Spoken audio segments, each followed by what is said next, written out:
Okay, we were up to Parak Vav Mishnah Vav, 6 Parak, 6 Mishnah. Ha'omer she'ish boisasayim.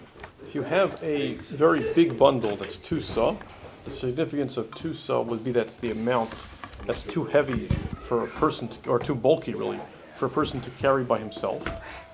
Shikcha, and he forgot that bundle. Eino Shikcha, a bundle that's two-seah, about 2 bushels, is too big to be considered Shikcha, because the pasuk by Shikcha, by forgetting a bundle, says you should, when you take your bundles, and if this bundle is too big to take, so then it's excluded from Shikcha. Where are we at? 6th parak, 6th Mishnah. Shnei Imrim, if you have 2 bundles, and each one is 1 seah, and together they're a combined 2 seah. Rabbi Gamliel says that's like one bundle that's 2 seah, and the field owner, even though he forgot it, can keep it. The poor do not have a right to take it. The poor can take it. It's Amr Gamliel said to them, do more bundles give the owner of the field a better claim on the thing you forgot, or a worse claim? We said before, if it's 3 bundles, and then it's not considered shikha. The more bundles it is, the less likely it is going to be to go to the aniyim. So he said to them, so why over here, if it's 1 bundle that's 2 seah, they forgot it, only you say shikha, that the aniyim don't have a right to take it. But when it's shnei amurim, when it's 2 bundles, and together they're 2 seah, certainly then it shouldn't be shikha. It has 2 benefits, that it's 2 seah and it's more bundles. The Chum said back to him, no. No, 1 bundle, the point is it's too big to be a bundle. It's more like a haystack. It's not something that you could be considered a bundle.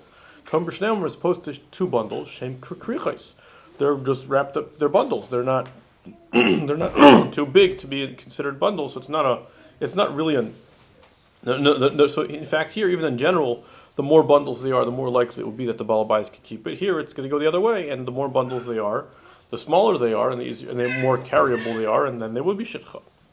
Okay. Mishnah Zayin. Kama, if you have standing grain, sheish b'sasayim, that has 2 seah, again about 2 bushels worth of grain, v'shakcha, you forgot to harvest that. Eino shikcha, same thing, that amount of grain isn't shikcha. Ein b'sasayim if it's less, avol hi ru'uya l'sasayim, but it's an area of field that could have or should have produced that much. Afilu hi shel taifech, even if it's just blown up grain or some inferior crop that's much smaller, still, we look at it, what full barley would have produced in this field, and however much barley you would have gotten if the crop had grown properly, whatever area would take to grow 2 seah of barley, that much field, if you forgot, is too big to be considered shikha. Okay, then Mishnah Ches is going to introduce the idea that the prohibition of shikha is always only to go back. So the Mishnah says, Hakam, if you have grain that is still standing, that you were planning on still harvesting, so Matzelos al ha'omer, that will save a bundle that you forgot, because now you don't really see you as going back, because I was always planning on coming to harvest this stuff, and once I'm here anyway, I could take the bundles that are here. V'asakama, or other standing grain that I forgot. However, ha'omer eno matzelos lo yasa omer v'yasakama. A bundle is not going to help for another bundle. If I forgot one bundle, it's not the other bundle that's in front of it is not going to let me go back to get that one. Or if I miss standing grain, but there are still bundles, that's not going to let me go back, because that's already, it's cuts there comes first. Once you've completed it. Right.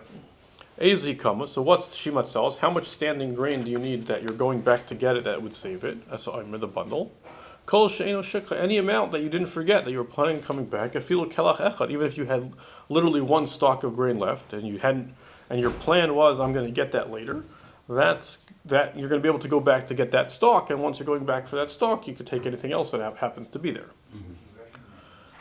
So, Mishnah tests. Even if it's forgotten, you can still go. If the bundle was forgotten. Yeah. Yes. Sotfu, if I have a 1 bushel of grain, akura, that's literally uprooted, that's detached, v'sash eno akura, and 1 so that is attached. v'chein v'ilon, or if I have in trees, uveshum of habotzel or garlic or onions. So I have, again, we said the magic number was two-seah. So let's say I have two-seah, but half of it's harvested and not bundled yet, and half of it's still standing. In mitzdarfin, so you can't combine the half that's harvested to the half that's unharvested, so that's two-seah, and I can go back. Rather, it's Shikcha, and the aniyim can take it. Rabbi Yossi says it depends. So if you forgot to standing grain of two-seah, that much is too big to be Shikcha, and you can go back and take it. If I cut down half of it, so it's two-seah of grain, one half's cut down, one half standing, and I forgot it, so then that the poor can take, because the two are considered two separate entities.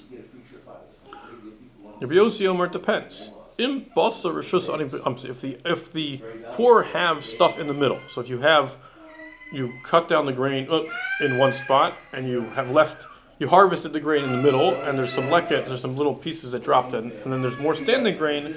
So the fact that the aniyim have the rights to the grain in the middle, that will split the stuff you cut down and are leaving on the floor, and the stuff that's still standing. The mitzdarf, and then you can't join the two single sahs together to get a two-seah collective area. V'imlav, and if the aniyim don't have anything they could take in the middle, mitzdarf, and then he says they would join together to become one larger area, and they would not be considered shikcha, and the owner of the field could go back and take it. Okay, let's stop here.